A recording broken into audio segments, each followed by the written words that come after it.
detectives, dispatch, just all the way up through the ranks.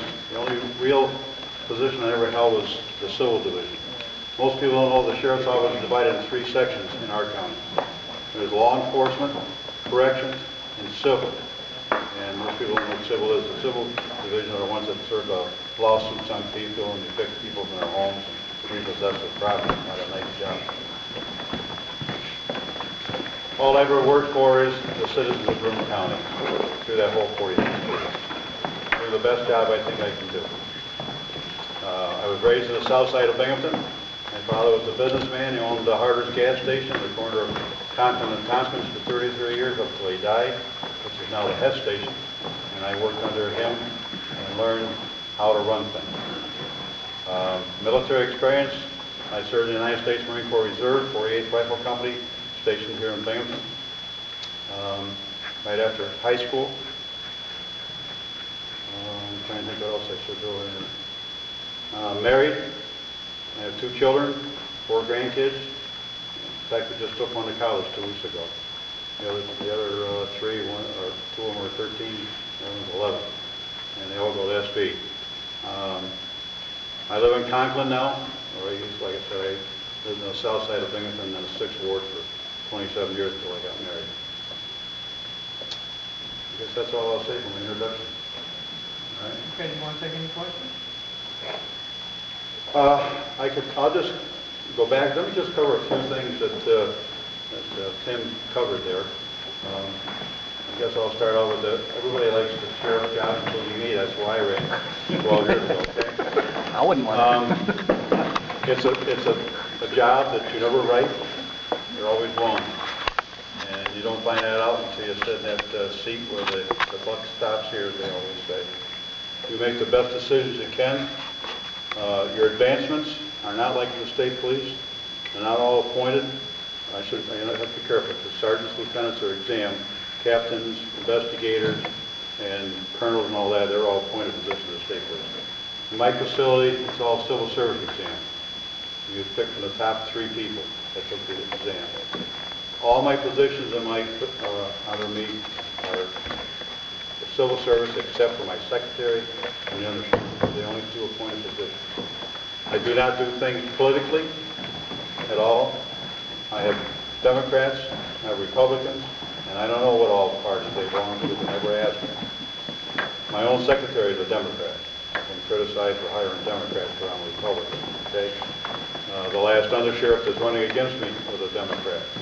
I heard criticism on that.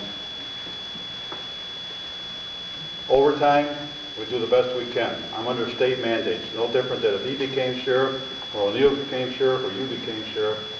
You're stuck with state mandates when it comes to correction. And you do the best you can. Overtime, sure, my overtime bill is high. The county doesn't want to give me any more personnel.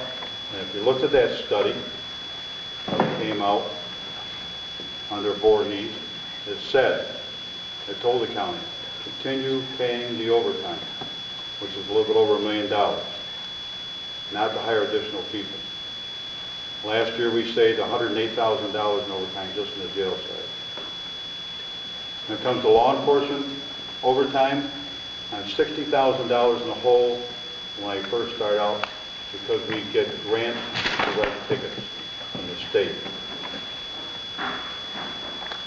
That comes out of my overtime budget. We then charge the overtime to the state who reimburses us. Any reimbursement money goes to the county general fund. It does not go to that overtime line to even it out. So I'm $60,000 in the hole right there. Any money coming into the county under county law has to go to the general fund. You have no control of it. Same with that $1 million, $1.5 million I make from voting inmates in, that goes to the general fund. Now, the other thing is, inmates that are brought into this county from wherever else are not released from here. They are returned to their original jurisdiction. All we do is house them and make money. Okay, I make $100 a day for a federal prisoner, and I make $85 a day per prisoner from another county. Presently, I'm holding about 25 to 30 federal prisoners, and I'm holding 5 or 6 prisoners from Jefferson County. And a month or so ago, I was holding a few from Portland County. That is a business. Every county in this state tries to do that same thing. Chautauqua County is holding 90 federal prisoners, and they're overflowing because they're trying to bring that money in. I get criticized all the time because I'm holding these people here, but the county says, here's what I guarantee the county. I tell them $300,000 a year is what I'm going to bring in income from holding federal prisoners. You know what they tell me? You want $800,000. Why? Because it keeps your taxes down. Every penny I can bring in here pulls your taxes down. I'll tell you that part. As far as working with the other agencies, we work together with Sheriff's Services. Right now, Binghamton Police and the Sheriff's Office have a joint special investigation that works on narcotics. Between the two agencies, there's 13 officers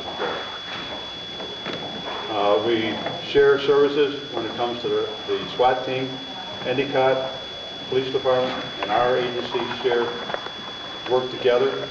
Binghamton, Johnson City, because the custody is now the chief, and Vestal work as a team. So we have 2 different teams out there that work together.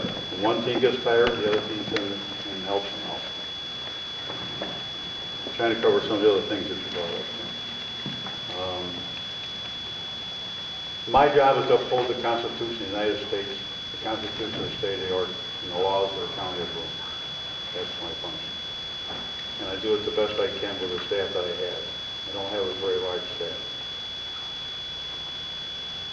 Let me go back on the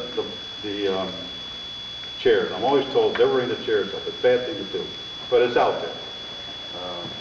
I made a decision to take and purchase chairs for my employees. Everybody that works in my facility, 300 people, as a gesture of appreciation for all the hard work they did. I submitted that request to buy those chairs. That went down to the county purchasing, who okayed the purchase, who ordered the chairs for me. I didn't order it. They ordered it for me. It went through audit, and it went through finance. But within a week after I made my announcement that I was running for sheriff, is when it came out that I did this and I shouldn't have done it. If I shouldn't have done it, why wasn't it brought out before that? I accepted the blame because I, as the chief administrator, should know what's going on.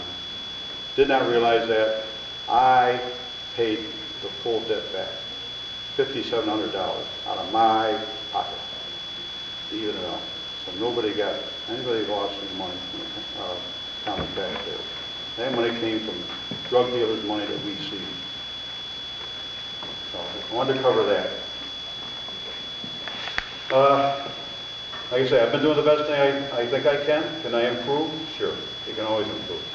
You're always looking for ways of improvement. And you do that through your staff and from people talking to you in the community. And that's what I'm always trying to do. I guess I'll stop there because as my wife said, I'm trying to I don't know if there's a few questions out there I might answer. I just got a quick one, sure. I knew you were going to ask me. No. 1.5 mil goes back in the general fund.